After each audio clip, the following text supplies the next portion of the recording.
dalka Turkiga Recep Tayyip Erdogan ayaa Arbacadii maanta 2 bisha Sebteembar waxa uu weerar afka ah oo kulul ku qaaday dalka Faransiiska oo muddooyinkii u dambeeyay cadaawad la daba socday dawladda Turkiga iyo barnaamijyadeeda siyaasadeed, dhaqaale iyo military ee meelo gobolka ka mid ah ay ka wado.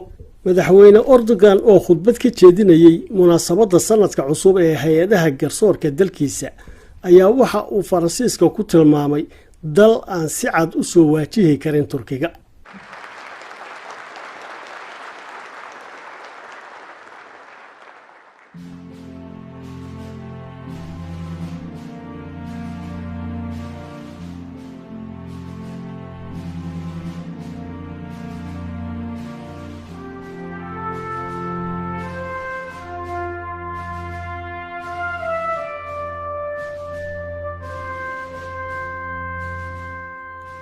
Buyurun. Doğu Akdeniz'deki, Ege'deki faaliyetlerimizin de özünde hak ve adalet arayışı vardır. Türkiye'yi 780 bin metrekarelik devasa dhaqdhaqaaqa aanu ka wadno bariga Mediterranean-ka iyo Bahrul Ija waxa ay calaamad u yihiin buu yidhi cadaaladda iyo sinaanta.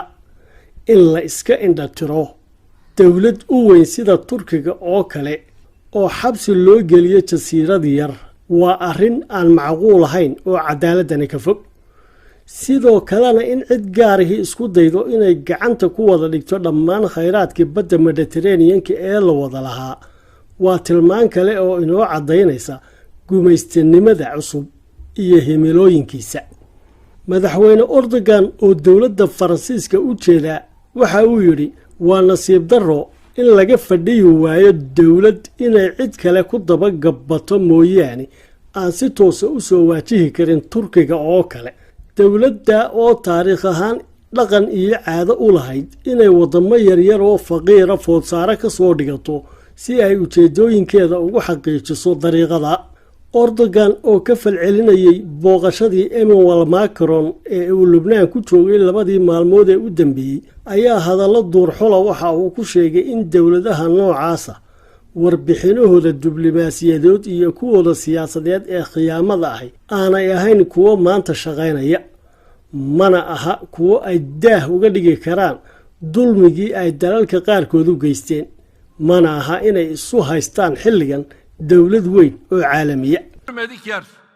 Katletmedik toplum, zulmetmedik insan bırakmayanların devri sona eriyor.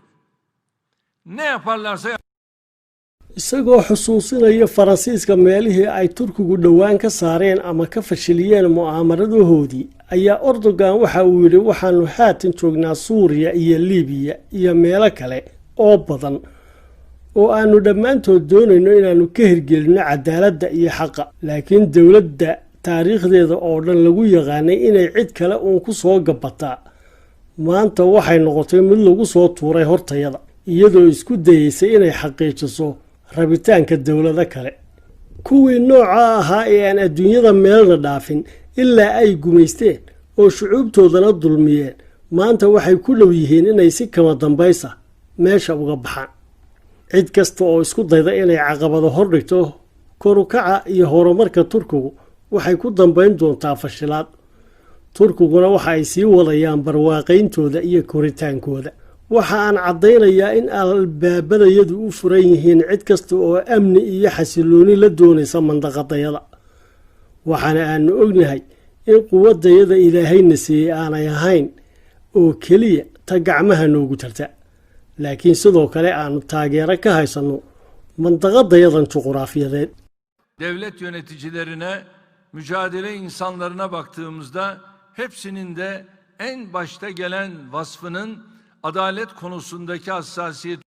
Turkiguna waxa ay u korayaan sidii ay dulmiga uga qaadi lahaayeen kuwa ay baahiyaha kala duwan ku haystaan dhammaan caalamka oo dhan.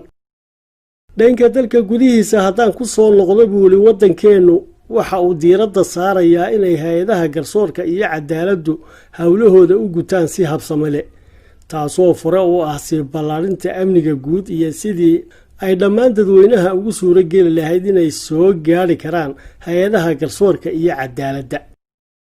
hannaanka dowladeed ee qaabka madaxweynenimo ee aynu 2 sano ka hor qaadannay waxa uu wax weyn ka taray inay hay-adaha dowladeed kala madax bannaanaan sida fulinta, garsoorka iyo sharci dejintu, kuwaasoo shaqadooda iyo awoodahooda dastuuriga ah lagu dabaqay oo lagu jaangooyey dimuqraadiyadda casriga ah ee qayimkeenna la jaanqaadaysa.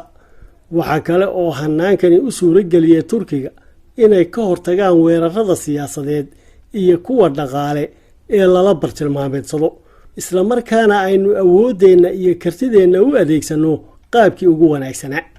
muddadii sanadka iyo barhka ahaa ee u dambeeyey, xukuumad ahaan waxa aanu samaynay isbeddello lagu hagaajinayo dhinacyada garsoorka iyo cadaaladda dalka. tallaabo kasta oo aanu qaadnaana waxa aanu kaga shaqaynaynay sidii aynu u sii ballaarin lahayn hannaankeenna dimuqraadiyadeed, korna ugu qaadi lahayn xorriyadda iyo xuquuqda muwaadinka. Adaletle yaşadığını belirtiyor. Çünkü adaleti tam manasıyla tesis ettiğinizde diğer her şey zaten kendiliğinden gelişecek, yaşayacak, ülkeyi ve toplumu kuşatacaktır. Tarihin her döneminde